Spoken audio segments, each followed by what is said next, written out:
Good morning students, this is Subhan sir. Today we will start with question number 6 of exercise 3.2.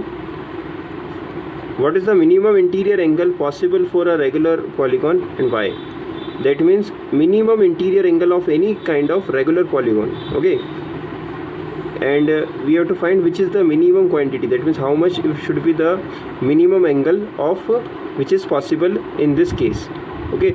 So first of all, what we are going to do, we will write the formula for the sum of interior angles, and then we will find the measure of each angle, and with the help of that formula we can easily find out the minimum interior angle which is possible for a regular polygon. So let us proceed with this question, okay? So first of all, we know that the sum of all the interior angles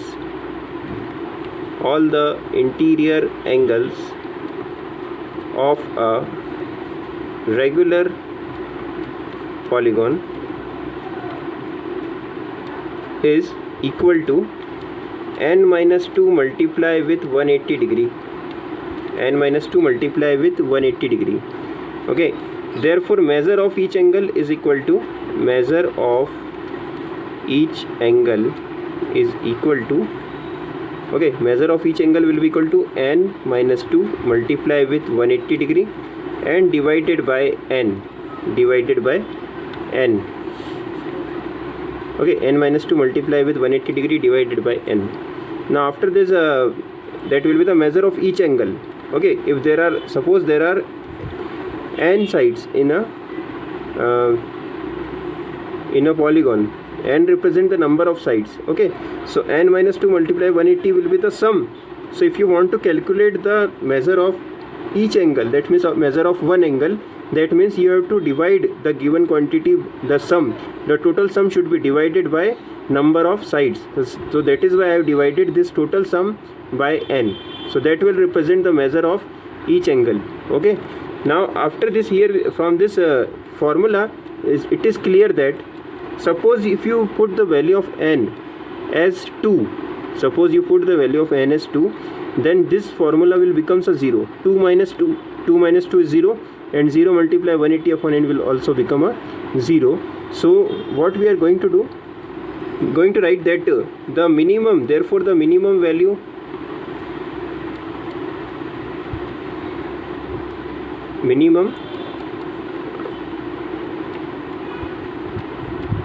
therefore the minimum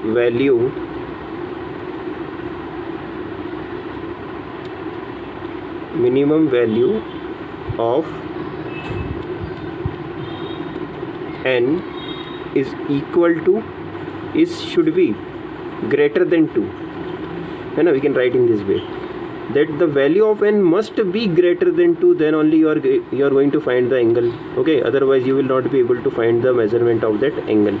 So value of n, that means there should be more than 2 sides, either 3, 4, 5, 6 and up to infinity, but more than 2 sides should be there in the polygon, okay? And 2 sides cannot form a polygon, as we all know that. So the value of n should be greater than 2. So suppose if we put, if n is equal to 3, that will be the minimum value of n, okay? The minimum value of n will be what? 3. So if n is equal to 3, so from the formula what it will become, okay, n equal to 3 is the minimum value of n. So suppose if n is equal to 3, then from the formula this n minus 2 into multiply with 180 degree divided by n, so measure of each angle will become, measure of each angle is equal to, and instead of n I will put 3, so 3 minus 2 multiply with 180 degree divided by 3. So 3 minus 2 is 1, so 1 multiply 180 degree divided by 3. 3 will divide 180 60 times, so the measure of each angle will become 60 degree. This implies that 60 degree is the minimum interior angle possible for a regular polygon. That means it must have a 60 degree angle as a minimum angle to be a regular polygon. So here we will write, therefore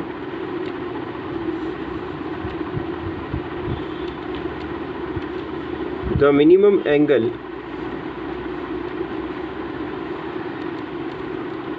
minimum interior angle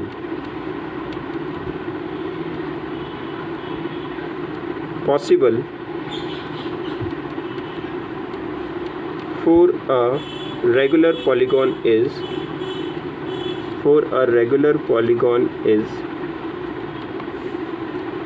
60 degree.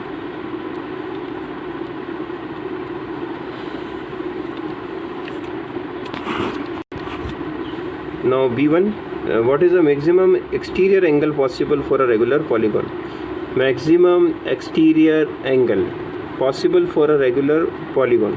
So to find out this maximum exterior angle, we have to find whether the sum of exterior angle is how much, and from that only we will easily find out the maximum exterior angle possible for a regular polygon. So in this question we will use the concept of the first question. That means we will write, since the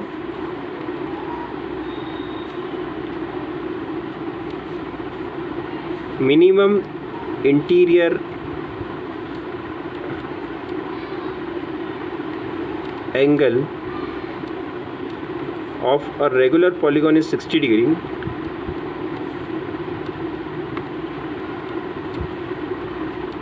therefore maximum exterior angle will be equal to 180 degree minus 60 degree, because the reason I will explain that 180 minus 60 become 120 degree. Okay, the reason is that whenever we form an exterior angle, for example a triangle is there. Okay, let us take an example. A triangle is there and I have produced one side of the triangle. Okay, now suppose this triangle is having an angle of 60 degree. It is a regular polygon having an interior angle of 60 degree. Then what will be the another exterior angle? So this exterior angle will be a linear pair with the interior angle. Definitely it will be a linear pair with the interior angle.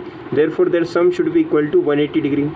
Okay, their sum should be equal to 180 degree, and therefore to find out the exterior angle you will subtract 60 degree from 180 degree, and that will be equal to 120 degree.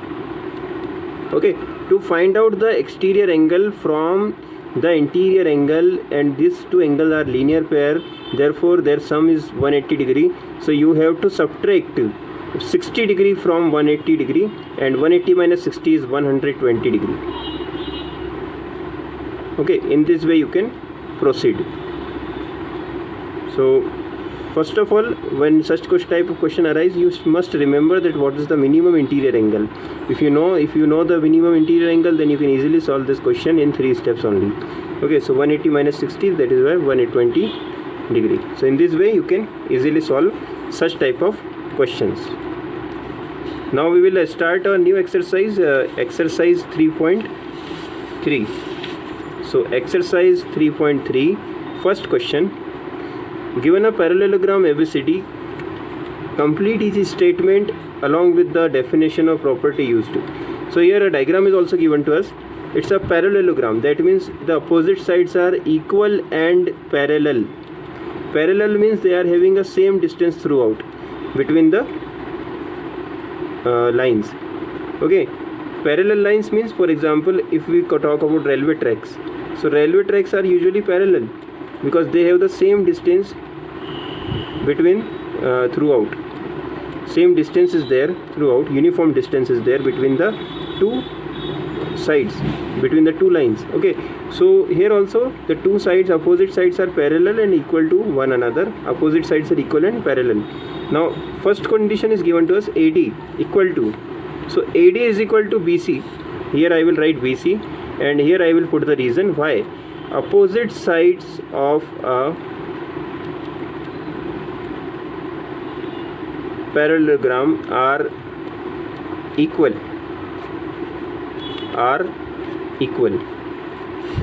Okay, and angle DCB is given to us. Angle DCB. So angle D, look into the diagram. Angle DCB. Okay, angle DCB will be equal to will be equal to angle DAB. Okay, this is the angle DCB. DCB is always equal to, listen, angle DCB is equal to this angle DCB will always be equal to angle DAB, because they are opposite angles and opposite angles of parallelogram are equal. So here I will write angle DAB. Reason, opposite angles of a parallelogram are equal. Okay, now OC equal to, so OC is a part of a diagonal. Okay, there are two diagonals, AC and BD in a parallelogram, and OC is a part of a diagonal. And one more property is there, that diagonals of a parallelogram bisect each other. Okay, bisect each other means that they divide the two diagonals into two equal parts. So OC will be equal to OA. OC will be equal to OA. So here I will write OA, and the reason, diagonals of a parallelogram bisect each other. Bisect each other. Then measurement of angle DAB plus measurement of angle CDA is equal to DAB. So DA, then B. This angle DAB plus CDA. So C, D and A. That means these two angles. Okay, measurement of these two angles is equal to 180 degree. 180 degree, and you will put the reason that sum of adjacent means which are nearer to one another. So sum of adjacent angles is 180 degree.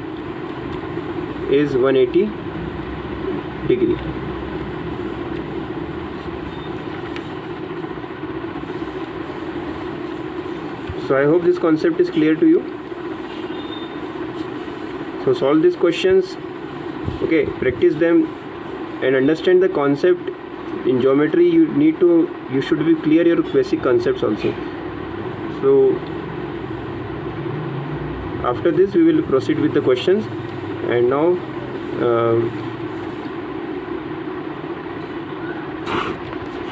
in the next video we will solve the rest of the questions. So solve them, practice them and complete your copies. Thank you.